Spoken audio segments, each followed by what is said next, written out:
संघ लोक सेवा आयोग यानी यूपीएससी ने सिविल सेवा परीक्षा 2025 की लिखित परीक्षा और इंटरव्यू के आधार पर अंतिम परिणाम जारी कर दिया। खास बात यह है कि टॉप 3 उम्मीदवारों में हरियाणा के एकांश ढुल का नाम भी शामिल है। एकांश ढुल हरियाणा के पंचकुला के रहने वाले हैं। उनके पिता भाजपा नेता कृष्ण ढुल पंचकुला के सेक्टर 14 में रहते हैं। यूपीएससी रिजल्ट में एकांश ढुल ने देश भर में तीसरी रैंक हासिल किया है। एकांश ढुल पहले भी 2 बार यूपीएससी में चयनित हो चुके हैं। 25 साल के एकांश ढुल ने इस बार तीसरी रैंक हासिल करके एक बार फिर हरियाणा का नाम रोशन किया। सुनिए इस मौके पर एकांश ढुल ने क्या कहा। लंबा सफर रहा है, बहुत कॉन्टिन्यूस हार्डवर्क की जर्नी रही है जो हमने एफर्ट डाल के अचीव की है, और आगे भी जो भी पब्लिक सर्विस में हम अपना कंट्रीब्यूशन दे पाए मैं कोशिश करूंगा कि मैं वो दूं।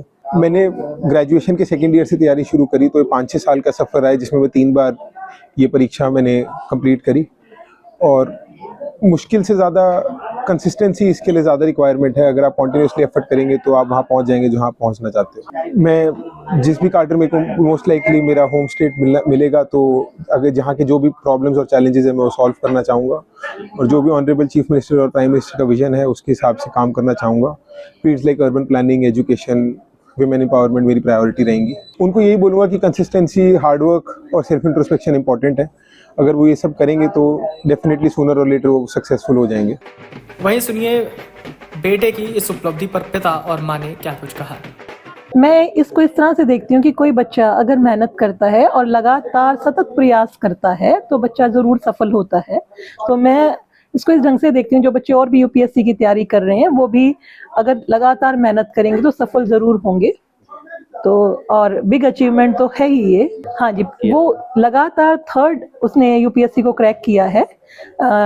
वो 2 साल पहले जो था वो IAAS बन गया था। पिछले साल उसकी सर्विस इंप्रूव नहीं हुई थी, हालांकि उसका रैंक इंप्रूव हुआ था, पर सर्विस क्योंकि उसने ऑलरेडी 3rd प्रेफरेंस जो थी वो IAAS को ही दे रखी थी, और नेक्स्ट पिछले साल जो उसने IAS और IPS को दी थी तो वो दोनों ही उसको नहीं मिले थे। पिछले साल उसका जो रैंक था 295 रैंक था उसका पिछले साल, तो सर्विस इंप्रूव नहीं हुई थी। लेकिन इस साल फिर उसने और मेहनत करी, अपनी कमियों को और देखा कि मैं कहाँ कहाँ इम्प्रूव कर सकता हूँ, और उसके बाद अब की बारी 3rd रैंक के ऊपर बच्चा है। सर वही बात, अगेन हर बच्चा अलग तरह का होता है, हर बच्चे का पढ़ाई करने का तरीका भी अलग अलग होता है।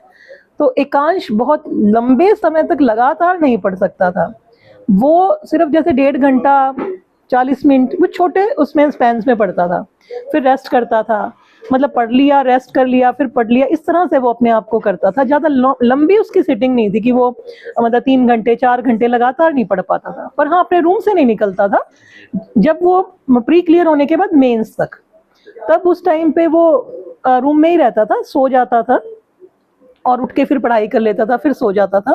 बीच में सिर्फ वो कुछ देर के लिए 1-1.5 घंटे के लिए ही बाहर आता था, जब वो उसको फ्रेश होना था, हमसे बातें वगैरह करनी होती थी, वो जब आता था। बिल्कुल जी, बिल्कुल।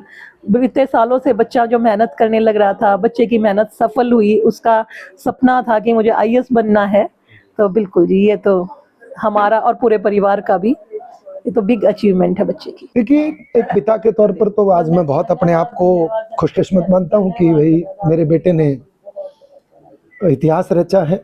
हाँ। और एक पिता के तौर पर मेरा जो सीना है आज वो गर्व से फूल गया है कि एक बच्चा जब लगातार मेहनत करता है एकाग्रता के साथ, तो कोई भी लक्ष्य उसके लिए मुश्किल नहीं है, और ये उसने प्रूव भी करके दिखाया। 3रा रैंक आना अपने आप में एक बहुत बड़ी उपलब्धि मैं एकांश की मानता हूँ। देखिए, जब एक बच्चा IAS बनता है तो न सिर्फ वो उसकी खुद की मेहनत है, अभी तो उसके परिवार का बहुत बड़ा सपोर्ट रहता है, चाहे वो उसकी माँ है, चाहे वो उसका भाई है, चाहे वो उसके दादा दादी है, चाहे वो उसके मित्र हैं, चाहे और मेरे बहुत सारे फैमिली फ्रेंड हैं जो टाइम टू टाइम पर उसको इस प्रकार से मोटिवेट करते रहे कि वो अपने लक्ष्य से दूर ना जाए। तो बहुत सारे लोगों का योगदान है एकांश को IAS बनाने। मैं बहुत खुशकिस्मत समझता हूँ और हमारे प्रदेश के मुख्यमंत्री जी को भी आभार व्यक्त करता हूँ कि जिस प्रकार जैसे ही परिणाम आया उन्होंने एकदम से एक नागरिक होने के नाते कि भाई हमारे किसी एक बच्चे का पिता है, उस नाते से उन्होंने फोन किया। इस नाते नहीं कि मैं भारतीय जनता पार्टी का एक कार्यकर्ता हूँ, उनका जो ये प्रेम है, उनका जो स्नेह है पूरे हरियाणा के प्रांत के लोगों के लिए, मैं उसके लिए श्री नायब सिंह सैनी मुख्यमंत्री हरियाणा का बहुत आभार व्यक्त करता हूँ कि किस प्रकार उन्होंने अपनापन परिचय का देते हुए तत्काल मुझसे फोन पर बधाई दी और बात की। एकांश जनरली होम स्टडी ज्यादा करता था, कोचिंग उसकी जो ग्रेजुएशन थी उसी दरमियान वो दिल्ली जब SRCC में था तभी उसने कोचिंग ली थी, और उसके बाद उसने जो कोचिंग लेने के बाद फिर वो कोरोना आ गया था तो घर आ गया था, तो वो सेल्फ स्टडी ज़्यादा करता था। रात को देर तक पढ़ना उसकी आदत थी, 2 बजे तक रात को शायद वो 1-2 बजे तक पढ़ता था। सुबह 9 बजे उठता था, उठने के बाद नाश्ता वाश्ता करके अपना फिर पढ़ाई शुरू कर देता था। दिन में एक बार घूमने जाना, कॉफ़ी पीने जाना, ये उसकी दिनचर्या थी। उसके जो मित्र प्यारे हैं, दोस्त हैं, उनके साथ उसको जरूर रहना है और संडे उसको खेलना जरूर है। ये उसके जीवन के कुछ ऐसे लगातार चलने वाले कार्य थे जिससे वो कभी भी विचलित नहीं होता था। और जब भी वो कभी थोड़ा परेशानी फील करता था तो वो अपनी माँ के पास, अपनी दादी के पास आ जाता था कि मेरे सिर में हाथ फेर दो, तेल लगा दो थोड़ा सा। और फिर उसके बहुत सारे दोस्त, साम्यक, विदित, अनमोल, नमन, चिराग, ये बहुत सारे ऐसे दोस्त हैं उसके जो उसके साथ रहे, जो लगातार उसके साथ उसको कोऑपरेट करते रहे। कि मुझे लगता है कि सबसे ज्यादा पॉजिटिव एनर्जी जो थी, ये जो इन 10 बच्चों का ग्रुप है जो इसके प्री नर्सरी के दोस्त हैं, इन्होंने उसको बहुत ज्यादा मोटिवेट किया। वहीं आपको बता दें कि मुख्यमंत्री नायब सिंह सैनी ने यूपीएससी में चयनित सभी युवाओं को बधाई दी। सीएम सैनी ने यूपीएससी में चयनित हरियाणा के उम्मीदवारों को विशेष तौर पर शुभकामनाएं दी। मुख्यमंत्री ने ऑल इंडिया में तीसरे स्थान पर रहने वाले पंचकूला के एकांश ढुल के माता पिता से फोन कर बात कर उन्हें बधाई दी। कृष्ण ढुल ने मुख्यमंत्री नायब सैनी का धन्यवाद किया। वहीं नायब सैनी ने कहा कि सभी चयनित उम्मीदवार विकसित भारत के संकल्प की नींव बनकर देश को मजबूत बनाने के लिए काम करें।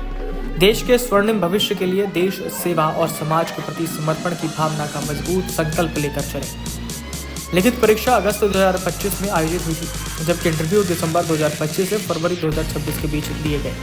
चयनित उम्मीदवारों को भारतीय प्रशासनिक सेवा IAS, भारतीय विदेश सेवा IFS, भारतीय पुलिस सेवा IPS और केंद्रीय सेवाओं यानी ग्रुप A और B में नियुक्ति के लिए सिफारिश की गई है।